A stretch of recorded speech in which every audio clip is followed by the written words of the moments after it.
Hello fellow queers of the internet, and welcome to my stream conscious style video on the most popular game from Rocksteady, Batman Arkham City. For the record, I am playing the Return to Arkham version for this video. First up, we gotta talk a bit about the story, and yes, there will be random spoilers all throughout, so you have been given the warning. Our overall narrative has Batman investigating the titular town, which, as it turns out, is a walled-off section of Gotham turned into a mega-prison where the inmates are basically allowed to run as wild as the warden will allow. Who could the leader of this horrid place be? Why, none other than Dr. Hugo Strange. And yes, it is a tad odd that both Marvel and DC have a Doctor Strange. One big plot point that literally goes nowhere is that the Doc knows that Batman disguises himself as Bruce Wayne and even threatens to reveal this to the world. However, as I previously mentioned, the game literally does nothing with what should be a pretty big deal. How about the rest of the story? Well, it's fine. Batman does his damnedest to get to the bottom of whatever this mysterious Protocol 10 thing is, whilst duking it out with the best of his rogues gallery. This is where the game shines the brightest. The interactions between the Caped Crusader and his most well-known villains are a real highlight. The devs also weren't afraid of killing off some of the franchise's most well-known characters as well, including, and this was extremely jaw-dropping at the time, the Clown Prince of Crime himself, the Joker.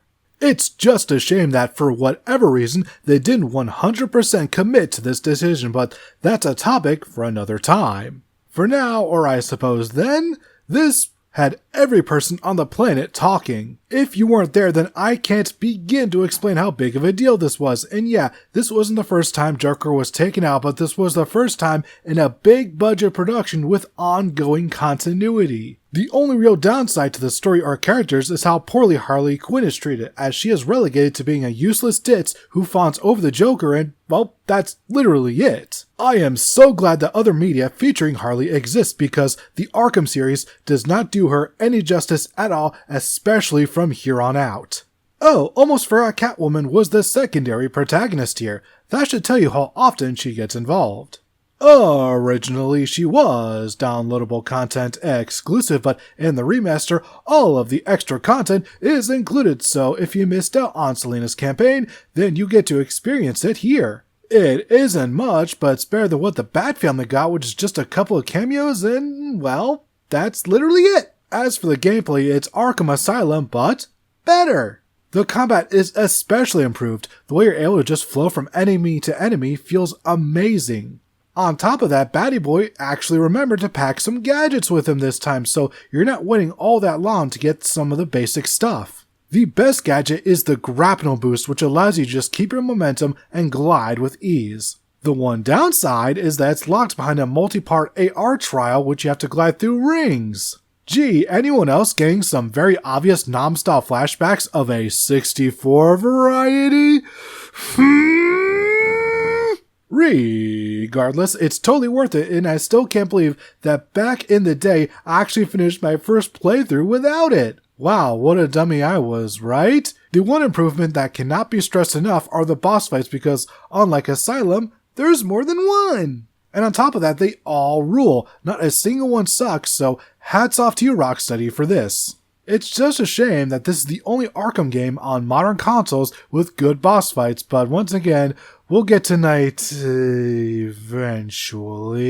Back on the Positive Express, choo-choo, the best boss fight hands down is Mr. Freeze, as he adapts to every type of attack you do, meaning you can't use the same tactic twice. He isn't the hardest boss in the world, but Freeze does offer a good challenge, especially to any players who've been coasting off by just using the same strategy in every battle. The biggest overall change to the series made in City is the decision to go from a 3D Metroidvania to an open world game. I appreciate the attempt, but this is kind of where things start to fall apart a little bit for me. You see, in most open world games, especially modern ones, I always feel incentivized to complete side objectives, but here, not really. If I had to explain why, it probably comes down to not enough of them just being one-off missions. The only one of those we really have is the Mad Hatter, which is short, sweet, and to the point. The rest will take quite a bit of time to finish, especially since you have to go out of your way to find each objective. I suppose this isn't the worst way to go about things, especially for those who seem to hate any type of waypoint on their maps, but for me,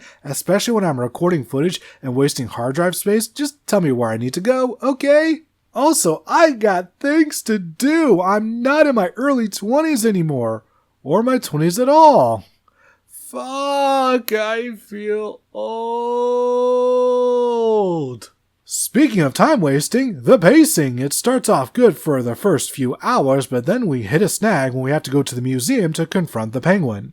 First, we enter the museum and discover the Penguin set up jammers to block our hacking device, so we leave and go to not one, not two, but 3 separate locations to fight some enemies and destroy said jammers, with one being underground. The second bit of filler comes directly after dealing with Penguin, and we have to follow an assassin to lead us to Raish Al Ghul, which takes us to the same underground location as the jammer, but this time we go around the entire fucking map to enter the area on the opposite side.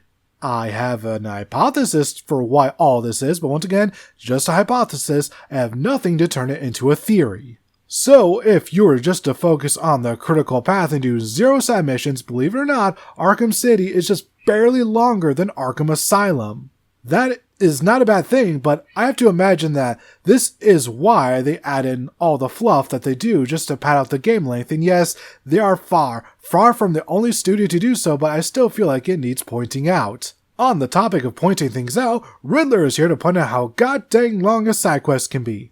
Listen, finding all the trophies and riddles was more than manageable in Asylum, but from this point forward, I found enough to capture Riddler once all those years ago in my original playthrough, and then never again.